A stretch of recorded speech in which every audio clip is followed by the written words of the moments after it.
La plupart des gens qui vivent jusqu'à 100 ans n'ont jamais mis les pieds dans une salle de sport. Pas une fois. De toute leur vie. Ils ne comptent pas leurs calories. Ils ne prennent pas de compléments à la mode. Ils n'ont pas de montre connectée pour mesurer leur sommeil. Et pourtant, ils battent tous les passionnés de santé qui font exactement l'inverse. On t'a vendu une image de la longévité faite de discipline extrême, de régime strict et de performance. Cette image est fausse. Ce que les centenaires ont vraiment en commun, ce sont 3 choses. Et ces 3 choses, presque personne ne les copie, pas parce qu'elles sont difficiles, parce qu'elles ne sont pas spectaculaires et qu'on ne peut rien te vendre avec. Tu cherches le bon programme, le bon complément, le bon protocole. Pendant ce temps, une personne de 100 ans à Okinawa ou en Sardaigne fait quelque chose de beaucoup plus simple sans même y penser. Voici ce que c'est. Et pourquoi tu ne le fais probablement pas encore? À ton avis, quel est le point commun numéro 1 des centenaires? Écris ta réponse en commentaire avant que je la donne. Avant les 3 points, une précision sur d'où viennent ces données. Le domaine de la longévité est rempli de promesses douteuses et de zones d'ombre marketing. Il faut être prudent sur ce qu'on y croit. Ce qui suit ne vient pas de témoignages isolés ni de recettes miracles.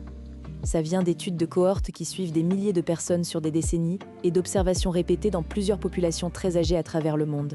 Quand le même point commun ressort chez des centenaires japonais, sardes et américains, dans des études indépendantes, ce n'est plus une coïncidence, c'est un signal. 3 signaux. Voici le premier. Tu fais 1 heure de sport le matin, puis tu restes assis 8 heures. Selon la science, ton corps te considère comme sédentaire. C'est l'une des découvertes les plus inconfortables de la recherche sur la longévité. Les centenaires ne vont pas à la salle, mais ils bougent en permanence. Ils marchent pour aller quelque part, ils cuisinent debout, ils jardinent, ils nettoient, ils montent des escaliers, ils portent leurs courses. Ce n'est pas de l'exercice planifié, c'est de l'activité intégrée dans leur vie. Et l'écart que ça crée est colossal. Des recherches montrent que la différence d'énergie dépensée par ce type de mouvement quotidien entre 2 personnes de même corpulence peut atteindre jusqu'à 2000 calories par jour. L'équivalent d'une longue séance de course à pied dépensée sans jamais courir. Une étude avec plus de 20 ans de suivi a montré que le jardinage, la marche, les tâches du quotidien étaient associées à 15% de risque de mortalité en moins et surpassaient régulièrement les indicateurs de sport structuré. Pourquoi ? Parce que ce mouvement constant agit là où ça compte sur le long terme. Il maintient ta glycémie stable toute la journée, au lieu d'un seul pic d'effort suivi de 8 heures d'immobilité. Il préserve tes articulations au lieu de les user. Il garde actives tes mitochondries, les centrales énergétiques de tes cellules, qui déclinent rapidement en l'absence de stimulation régulière.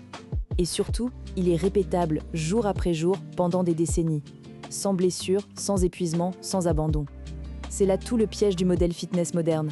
Tu peux faire 1 heure de sport intense le matin, passer pour quelqu'un d'actif et rester assis les 15 heures suivantes. Ton corps fait la comptabilité, lui, et il te considère comme sédentaire. Les centenaires ne tombent jamais dans ce piège parce que leur vie ne le permet pas. Le mouvement n'est pas une séance planifiée dans leur agenda, c'est leur façon de vivre. Ce mouvement constant laisse une trace précise dans le corps. Et il existe un test qui révèle dès aujourd'hui si tu es sur la bonne trajectoire. Serre le poing le plus fort que tu peux. Cette force prédit tes chances de devenir centenaire. Ça paraît absurde, mais les données sont difficiles à ignorer. Une étude a suivi plus de 2000 hommes pendant 44 ans. Ceux qui appartenaient au tiers le plus fort en force de poignet en milieu de vie avaient 2,5 fois plus de chances de devenir centenaire que les plus faibles. Sur 44 ans de suivi, la force de ta main n'a rien de magique en soi. Mais elle est le reflet de ta masse musculaire globale, de ton niveau d'activité et de la solidité de ton corps. C'est un indicateur simple, mesurable et étonnamment fiable de comment tu vieillis. Et il y a un détail révélateur. Chez les centenaires, la force des jambes peut décliner avec l'âge, mais leur force de préhension reste remarquablement préservée. Leurs mains restent fortes parce qu'ils continuent à s'en servir, tous les jours, pour des gestes réels. La leçon. Le muscle qu'on utilise, on le garde. Le muscle qu'on laisse inactif, on le perd. Et après 30 ans, sans stimulation, cette perte est automatique, environ 3 à 5% de masse musculaire par décennie. Ce déclin n'est pas une fatalité, c'est une conséquence du manque d'usage. Et il est réversible à tout âge, des études ont montré des gains de force mesurables chez des personnes de plus de 90 ans après quelques mois de renforcement. L'action la plus directe, 2 séances de renforcement par semaine. Pas besoin de salle ni de programme complexe. Des squats, des pompes, porter des charges dans ta vie quotidienne.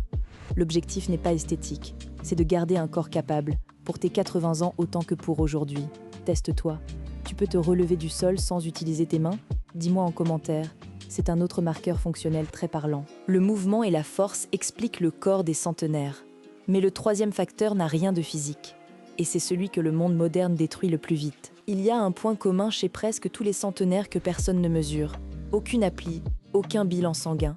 C'est probablement le plus important. Les centenaires sont presque tous profondément reliés aux autres. Une famille proche, un voisinage, une communauté, un rôle, une place, des gens qui comptent sur eux et sur qui ils comptent.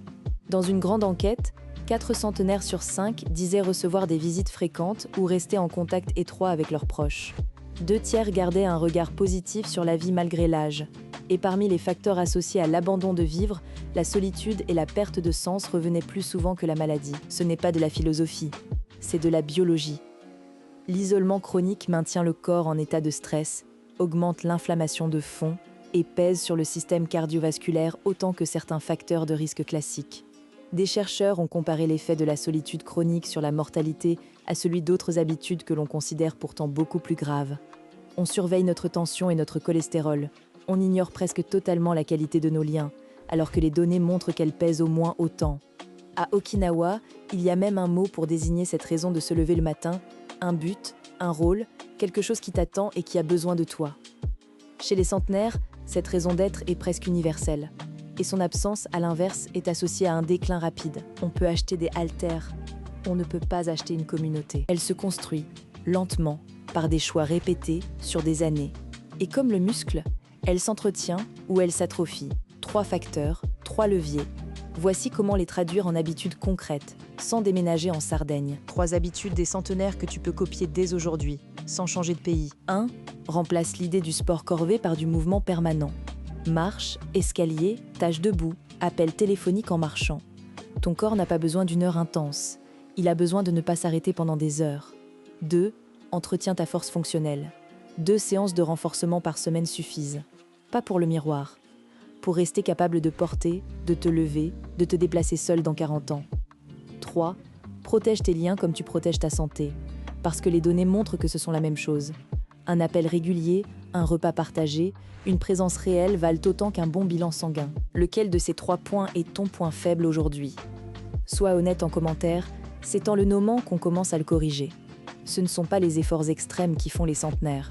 Ce sont les habitudes simples, tenues pendant des décennies. Choisis-en une, cette semaine. Au début, je te disais que la plupart des centenaires n'avaient jamais mis les pieds dans une salle de sport. Tu comprends maintenant pourquoi ça n'a aucune importance. Ils bougent sans s'entraîner. Ils restent forts sans chercher la performance. Et ils restent entourés, dans un monde qui pousse à l'isolement. Aucune de ces 3 choses n'est à vendre. C'est précisément pour ça que personne ne les copie. Tu n'as pas besoin d'un nouveau programme. Tu as besoin de bouger un peu plus aujourd'hui qu'hier, de garder un corps capable et d'appeler quelqu'un qui compte. Commence par le plus simple des 3 ce soir. Si cette série t'aide à distinguer ce qui fait vraiment durer une vie de ce qu'on essaie de te vendre, la suite continue exactement dans cette direction.